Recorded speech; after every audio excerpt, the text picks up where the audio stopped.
Tuhan sertamu dan sertamu juga. Inilah Injil Yesus Kristus menurut Santo Yohanes. Dimuliakanlah Tuhan. Ketika Yesus tiba, didapatinya Lazarus telah 4 hari berbaring di dalam kubur. Betania terletak dekat Yerusalem, kira-kira 2 mil jauhnya. Di situ banyak orang Yahudi telah datang kepada Marta dan Maria untuk menghibur mereka berhubung dengan kematian saudaranya. Ketika Marta mendengar bahwa Yesus datang, ia pergi mendapatkannya. Tetapi Maria tinggal di rumah. Maka kata Marta kepada Yesus, "Tuhan, sekiranya Engkau ada di sini, saudaraku pasti tidak mati. Tetapi sekarang pun aku tahu bahwa Engkau akan memberikan kepadamu segala sesuatu yang Engkau pinta kepadanya." Tetapi sabda Yesus kepada Marta, "Saudaramu akan bangkit." Kata Marta kepadanya, "Aku tahu bahwa ia akan bangkit pada waktu orang-orang bangkit pada akhir zaman." Jawab Yesus, "Akulah kebangkitan dan hidup. Barang siapa percaya kepadaku, ia akan hidup walaupun ia sudah mati, dan setiap orang yang hidup dan percaya kepadaku tidak akan mati selama-lamanya. Percayakah engkau akan hal ini?" Jawab Marta, "Ya Tuhan, aku percaya bahwa Engkaulah Mesias, Anak Allah, Dia yang akan datang ke dalam dunia." Dan sesudah berkata demikian, ia pergi memanggil saudaranya Maria dan berbisik kepadanya, "Guru ada di sana, dan ia memanggil engkau." Mendengar itu, Maria segera bangkit lalu pergi mendapatkan Yesus.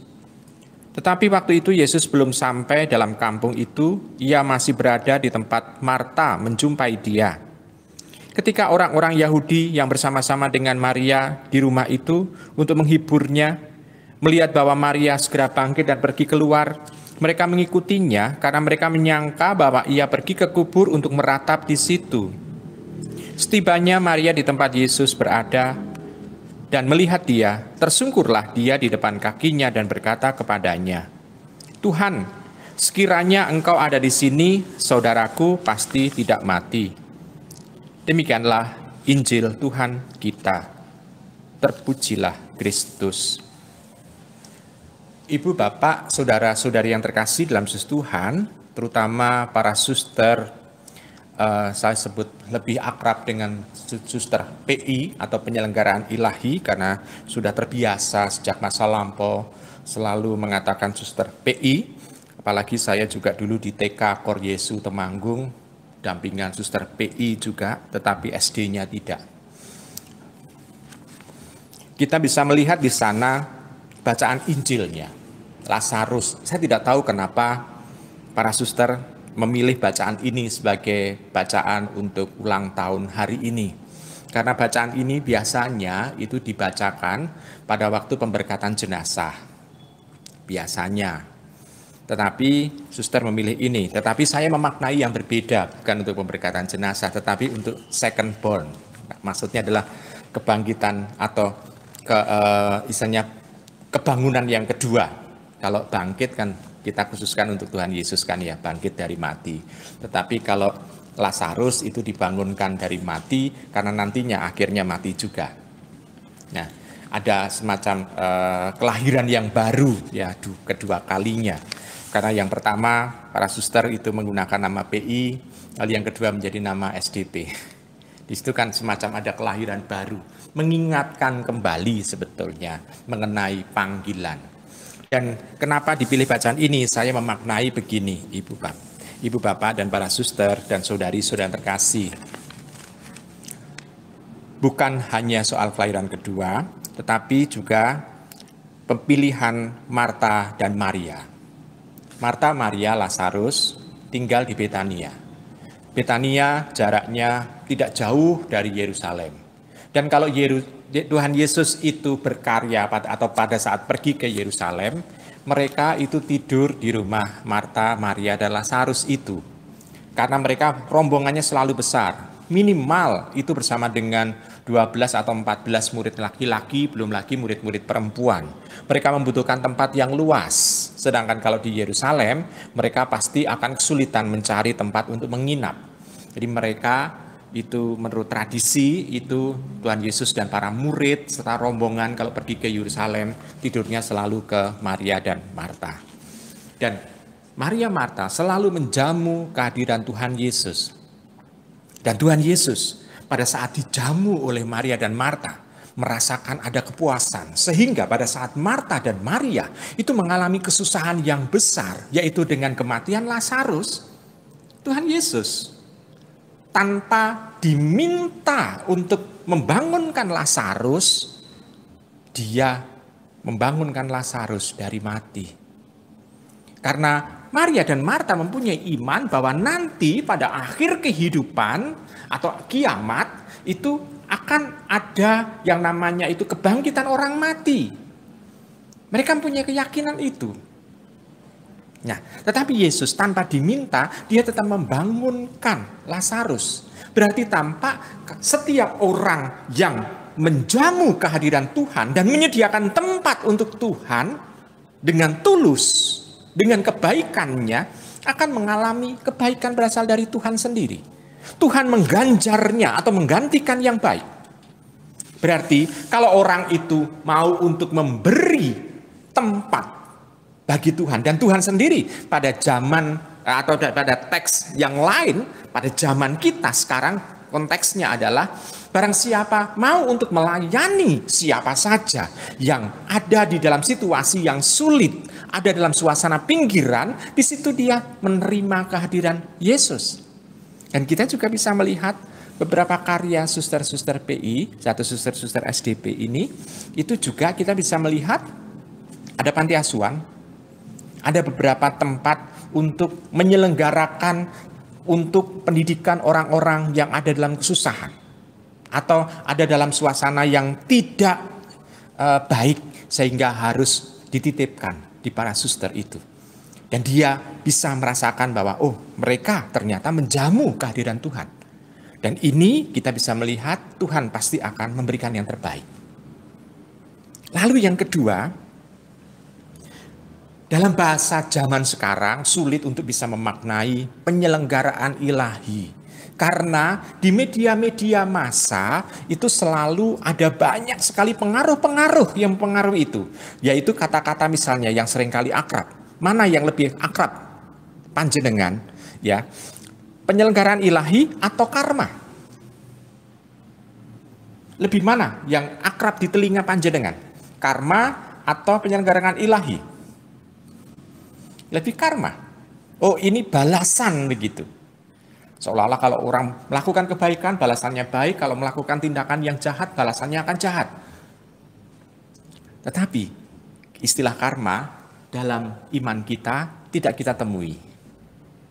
Yang ada adalah Tuhan pasti menyelenggarakan. Bahkan kalau Tuhan menyelenggarakan, tentu saja bukan menyelenggarakan yang jelek. Tentu kebaikan. Karena dalam hati Tuhan hanya ada kasih.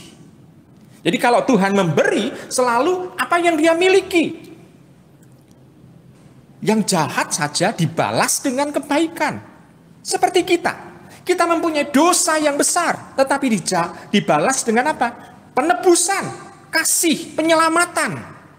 Berarti yang ada dalam diri Tuhan, Tuhan kalau menyelenggarakan selalu hal-hal yang baik. Maka di sini kalau kita mengalami, ini menjadi semacam refleksi bagi kita. Kalau kita merasakan dan juga mengalami tindakan-tindakan yang buruk menimpa diri kita, mampukah kita juga seperti Tuhan Yesus? Memberikan yang terbaik, membalas yang terbaik. Bukan gigi ganti gigi, mata ganti mata. Tuhan sudah mengubah hukum itu dengan hukum kasih. Maka kalau kita memaknai penyelenggaraan ilahi, berarti adalah memaknai kasih. Berarti kita, para suster misalnya, bisa merefleksikan diri. Apakah dalam kehidupan kita juga punya kasih? Kasih pertama-tama direfleksikan adalah kasih dengan orang-orang yang ada di dekat kita. Dengan rekan-rekan yang sekomunitas. Kalau kita bisa melihat kalau itu kasih berarti tanda ada perhatian. Karena kasih itu ungkapan yang paling kelihatan adalah perhatian. Perhatian artinya menempatkan orang itu di dalam hati kita.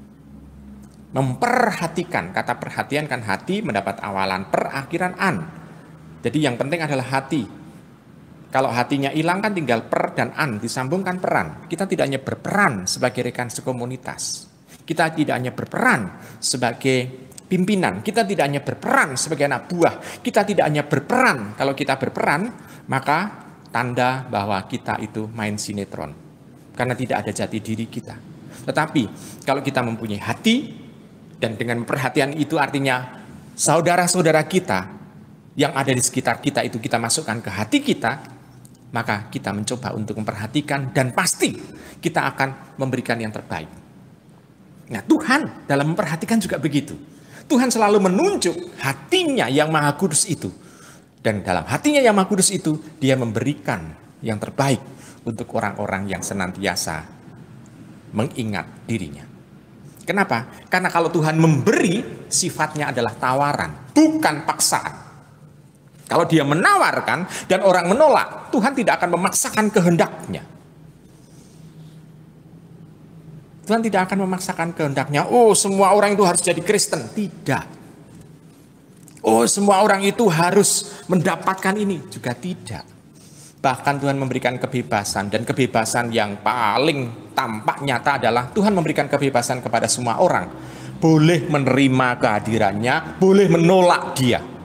Dan kalau orang itu menolak kehadiran Allah, maka ya sudah, orang itu akan mendapatkan ganjarannya juga, yaitu akan kekal dalam penolakannya.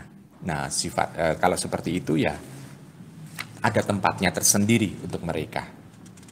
Nah, ibu, bapak, saudara-saudari, para suster yang berbahagia, kita bisa melihat pendirian 178 tahun, ya 178 tahun pendirian kongregasi suster penyelenggaraan ilahi ini mengingatkan kepada kita, apakah kita itu sudah melakukan hal sesuai pada saat pendirian kongregasi atau tarekat ini. Tentu saja Bapak Edward Michaelis yang mendirikan kongregasi ini mengharapkan kehadiran para suster untuk lebih terlibat secara nyata. Walaupun dia seorang laki-laki, dia mendirikan kongregasi perempuan, tetapi dia tahu kehadiran seorang perempuan mempunyai makna tersendiri dalam masyarakat.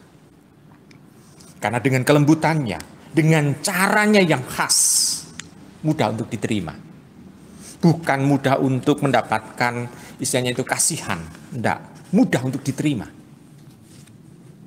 Nah, ibu, bapak, saudara-saudari yang terkasih, para suster yang berbahagia, maka kita bisa melihat bahwa pendirian kongregasi penyelenggaraan ilahi ini, para suster penyelenggaraan ilahi ini, menyadarkan kepada kita, apakah kita betul-betul sudah melakukan apa yang sudah dicita-citakan oleh Bapak pendiri kongregasi. Saya belum mengenal secara pasti siapa Bapak Edward Michaelis. Kalau disebut dengan Bapak biasanya kan Romo Edward Michaelis ini. Saya tidak tahu persis apa yang dia cita-citakan dengan mendirikan kongregasi ini. Tetapi dengan karya yang nyata, misalnya di Temanggung ini, ada panti asuhan, ada klinik, ada juga sekolahan pendidikan, maka tampak ini adalah hal yang memang dibutuhkan oleh manusia.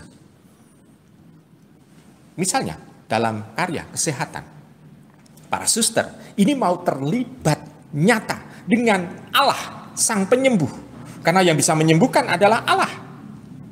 Kita hanya bisa misalnya di klinik atau di apotek, bukan membeli kesehatan tetapi membeli obat. Berarti tampak kalau para suster terlibat di dalam penyelenggaraan kesehatan, maka dia mau terlibat dengan Allah yang menyembuhkan. Dalam pendidikan,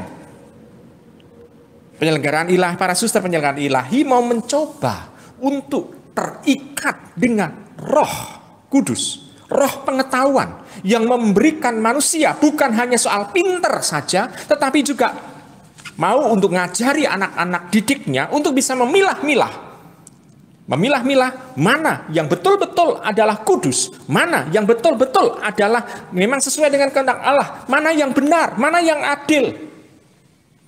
Dan bisa menyingkirkan itu semua dari yang justru menjauh dari Tuhan.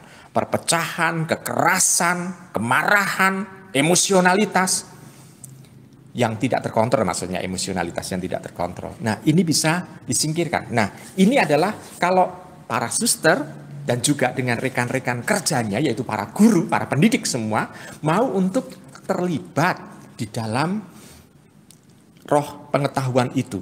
Maka dalam kehidupan sehari-hari itu harus mulai mencoba untuk bersama dengan Roh Kudus itu. Roh pengetahuan. Roh yang membuat orang bisa mandiri. Roh yang mengajak orang untuk bisa membuat dunia ini menjadi damai. Dan kita bisa melihat misalnya panti asuhan juga. Itu berarti bahwa para suster penyelenggaraan ilahi ini mau hidup bersama dengan rombongan Tuhan Yesus yang memperhatikan mereka yang tersingkir, mereka yang mau untuk istilahnya membutuhkan makan. Karena Tuhan Yesus sendiri pada saat bersama dengan para murid melihat ada 5.000 orang yang kelaparan.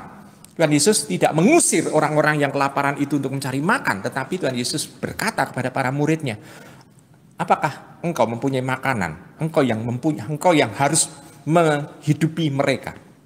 Berarti tampak bahwa para suster bersama dengan rombongan para rasul itu ada bersama dengan Tuhan Yesus untuk memberikan yang terbaik dalam pelayanan. Nah, ini paling tidak kalau kita bisa melihat dari karya-karya itu. Nah, itu yang disebut dengan Allah yang menyelenggarakan semuanya. Maka kalau kita mendalami lebih dalam lagi penyelenggaraan ilahi, itu adalah mencoba untuk bersama dengan Allah membuat dunia ini menjadi semacam surga. Kalau kita bisa membuat surga di dunia ini, kita nanti akan mendapatkan surga pula bersama dengan Tuhan. Jadi kita bisa melihat kita mulai bersatu dengan Allah, bersatu dengan Roh Kudus, bersatu dengan Bapa, bersatu dengan Tuhan Yesus sendiri di sini untuk bisa mewujudkan kehendak-Nya. Dan kehendak itu mau kita sempurnakan pada saat kita itu nanti dipanggil. Karena kita akan mendapatkan penyempurnaan dari Tuhan sendiri. Maka kalau demikian kita bisa melihat. Kalau bersama dengan Allah Sang Penyembuh, bersama dengan Roh Kudus, Roh Pengetahuan, bersama dengan rombongan Tuhan Yesus, maka hanya ada senyum kasih yang bisa ditangkap oleh banyak orang. Maka kalau masih ada suster yang senangannya itu istilahnya merengut atau apa kepada para guru, maka harus merefleksikan diri apakah betul dia itu penyelenggaraan ilahi atau menjadi pewarta kekerasan. Ini hanya guyonan saja, tapi saya percaya bahwa para suster BI itu susternya sumeh-sumeh kabeh. Ora ono sing mecucu gitu ya. Itu komentar para guru katanya. Sehingga para guru podo kerasan di yayasan itu. Nah, Ibu Bapak, saudara-saudara terkasih dan para suster yang berbahagia, maka kita mencoba untuk mengubah diri kita. Kalau kita bisa, misalnya, kok saya belum sesuai dengan apa yang diharapkan oleh pendiri kongregasi, maka kita mencoba untuk mengubah mana hal-hal yang rapuh, mana hal-hal yang lemah, mana hal-hal yang keterbatasan yang saya miliki, apakah saya mampu untuk tidak dikendalikan oleh itu semua. Kenapa? Karena saya mau dikendalikan oleh Allah. Saya mau dikendalikan oleh Roh Kudus. Saya mau dikendalikan oleh Tuhan Yesus. Dengan demikian, maka diharapkan untuk langkah ke depan, masa depan, para suster-suster penyelenggaraan ilahi ini bisa bekerja sama dengan Roh Kudus untuk bisa menyelenggarakan kebaikan-kebaikan kepada sesama. Walaupun kebaikan-kebaikan pada sesama untuk zaman sekarang seringkali disalah mengerti. Tetapi tidak apa-apa, walaupun disalah mengerti, tidak apa-apa karena kita selalu memberikan pengertian yang pasti, yakni biarlah Tuhan yang bertindak, saya hanya sebagai alat bagi Tuhan untuk membuka jalan Tuhan untuk berkarya dengan lebih penuh lagi dalam hati setiap orang yang merasakan pelayanan para suster-suster penyelenggaraan ilahi. Selamat berpesta, selamat berulang tahun, dan selamat melakukan kebaikan-kebaikan di tengah masyarakat. Selamat merenungkan.